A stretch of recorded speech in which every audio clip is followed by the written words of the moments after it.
With that shirt? Yeah! You'd watch it, wouldn't you? Probably. Really? Sounds good.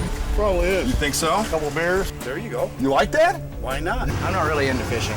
I'd probably roll with that. Seriously? Yeah. It's a good title. It kind of lures you in, you know. You don't seem like you'll BS anybody. Right. All right?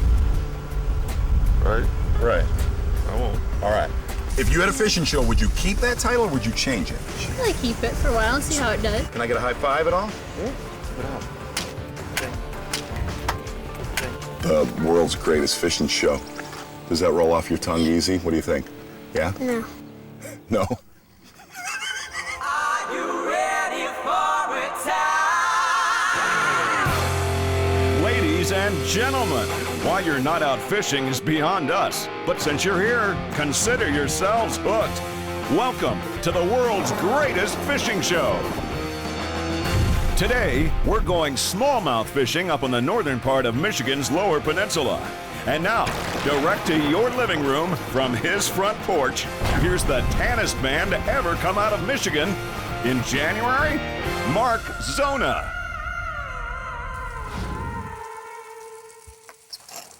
Whoa! How about this right here, huh? Here we are. Hanging at home, not in a studio this week. It's a little unusual.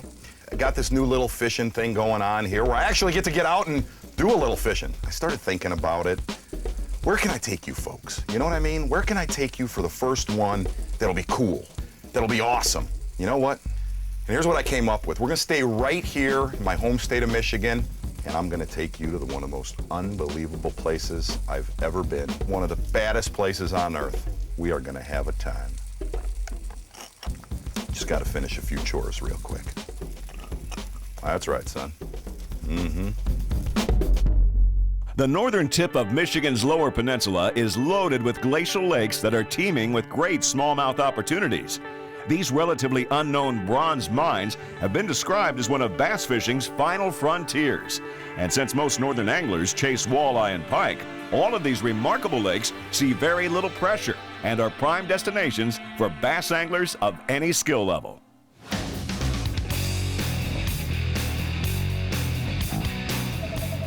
Here's the amazing thing about growing up in Michigan. We're here the very opening week of bass season.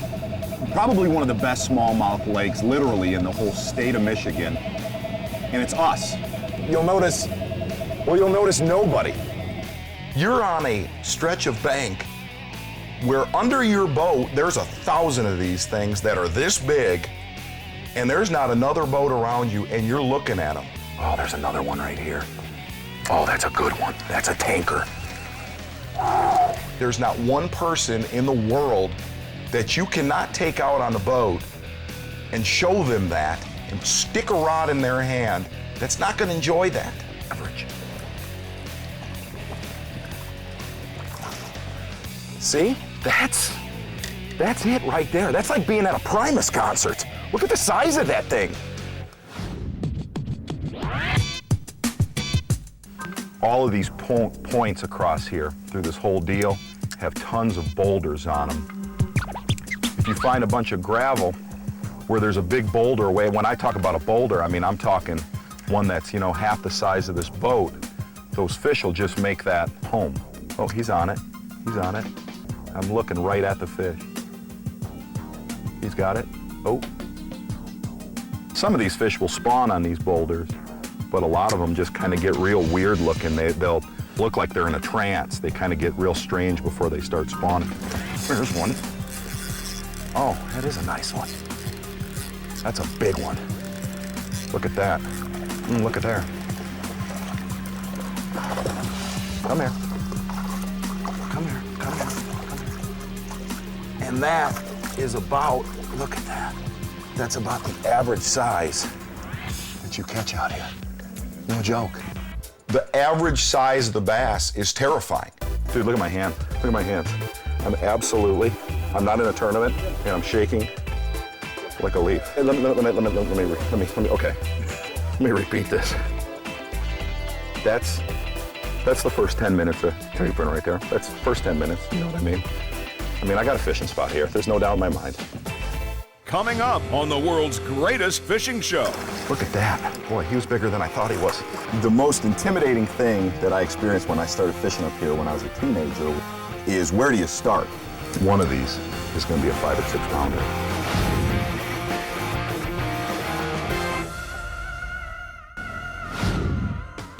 The world's greatest fishing show is here. And to kick this thing off, host Mark Zona is showing us something he's obsessed with: smallmouth fishing in his home state of Michigan. Not that there's any pressure. I mean, after all, this is only the world's greatest. Look at his eyes, all red and whatnot, like he's been partying all night. I was happy that ESPN asked me to do a fishing show. The title, oh, you know, a little shaky on the title. I'm not the world's greatest host. I am not the world's greatest fisherman, but yet I ended up with the world's greatest fishing show. To me, every bass fisherman had one moment, whether it was when they were a kid, 20 years old, where they got hooked on fishing. And I remember that moment.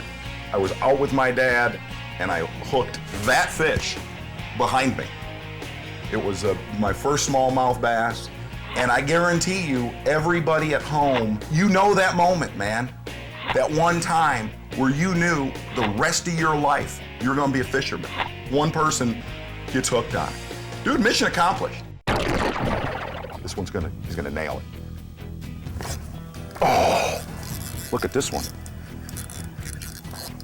Oh. Hi there.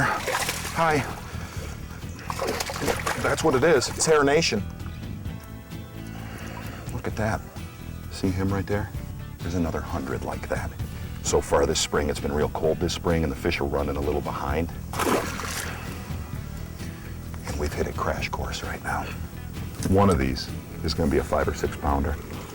All you need to do is put a pair of shades on and look. Don't even cast. The water's that clear. I mean, it's, you know, you can see down to 20 feet, and when you see one, he'll bite. The most intimidating thing that I experienced when I started fishing up here when I was a teenager was when you get on some of these lakes is where do you start?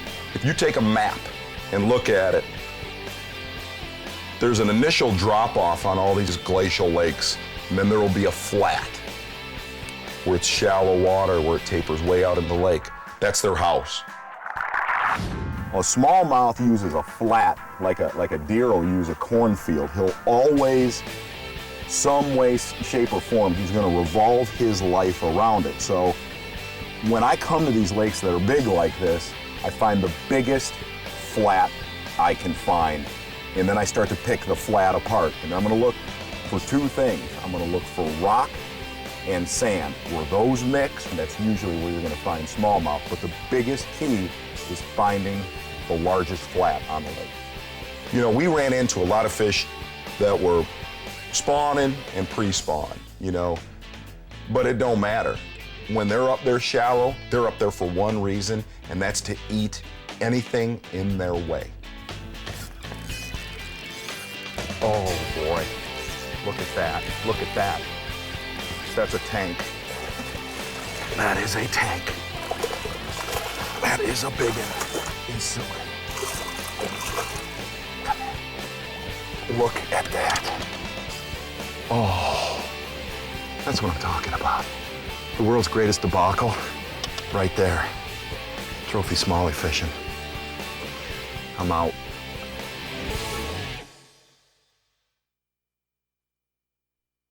But the host is familiar. That's right. Mark Zona has been pulled out of the Bassmaster studio and unleashed to do what he lives for: catching bass. Yeah, here he is. Here's the guy that sits there and talks every week with Tommy Sanders, you know, stuff like that. Now I'm, you know, out fishing. And that is actually what I do when I don't sit in the studio. And I started thinking, what do I want to watch?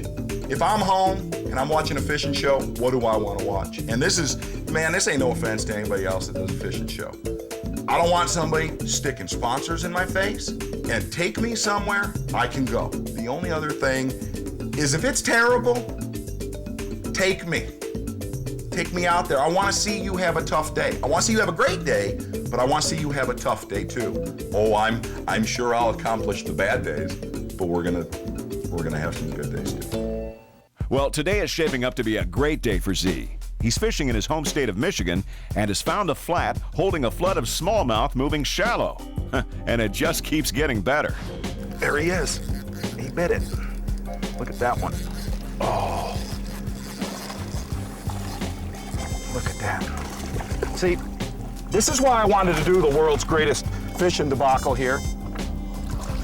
There are thousands of places in the world, in the north actually, to catch these. But that right there is why you go bass fishing. Check that out.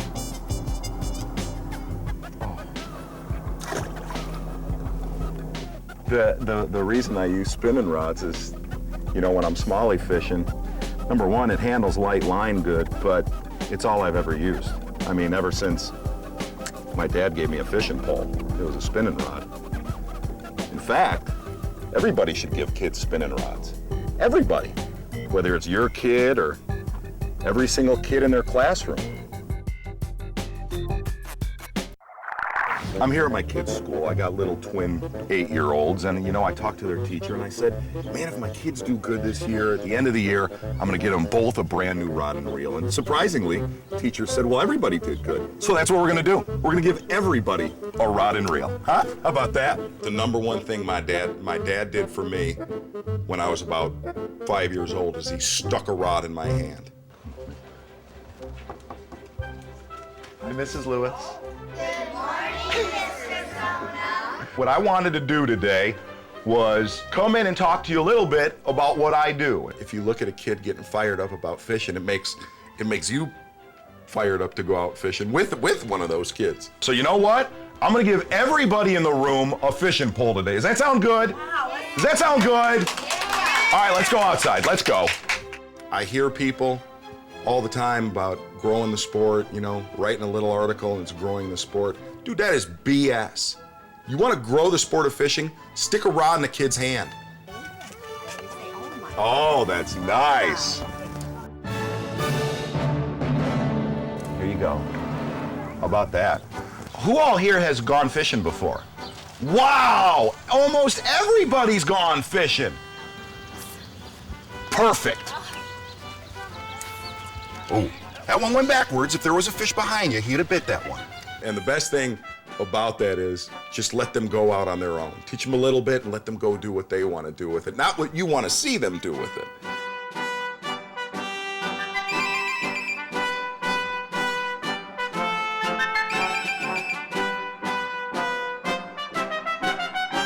Hopefully it'll stick with one or two of them.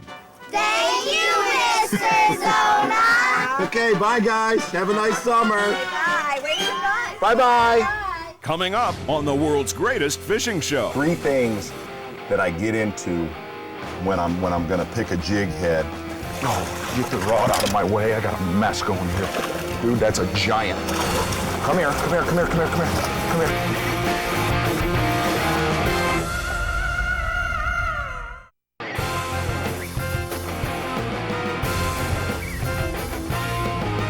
Welcome back. Or if you're just joining this fishing smash fest, Mark Zona is showing us exactly why he loves to fish where he lives. Michigan is full of bronzebacks with bad attitudes.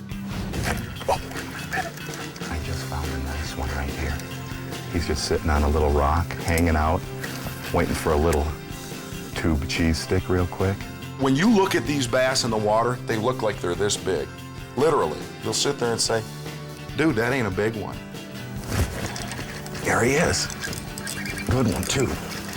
And when I came back on him, he locked down, and them smallies usually give that first get out of my face deal. Look at that. Boy, he was bigger than I thought he was. I thought he was 2.5 pounds. Fishing that now for 25 years, I still do not have the gauge of their size. And then when you pull back on them, they could be the biggest one of your life. Dude, that's a tank. That's a tank right there. That's awesome, dude. That is so awesome. Just came in. Right on.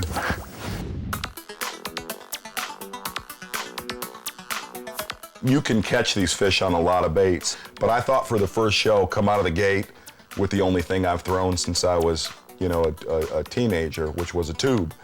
You know, that's, you know, anybody at home that thinks about smallmouth, the tube's the #1. That's a go-to. If you get a 4-inch tube that's green, that's all that a smallmouth wants to eat, you know? He thinks it's a little perch down there, but more than anything, it's the size of the bait that he's keyed on. I keep the colors real natural. I mean, real natural. Smokes, greens, and you're fine. The jig heads are critical to me. 3 things that I get into when I'm gonna pick a jig head, and the #1 thing is the weight. You know, when I was reading Bassmaster magazine when I was a kid, you would hear about guys fishing down south for largemouth and using real big jigs, ounce and a half jigs, and punching through grass. And rate of fall for smallies is the same way, and I use a lot of big jig heads. I use a lot of 3/8, ½ ounce, and even a 3/4 ounce. You know, when I get in an area where I feel they're in, where that fast fall will trigger a strike.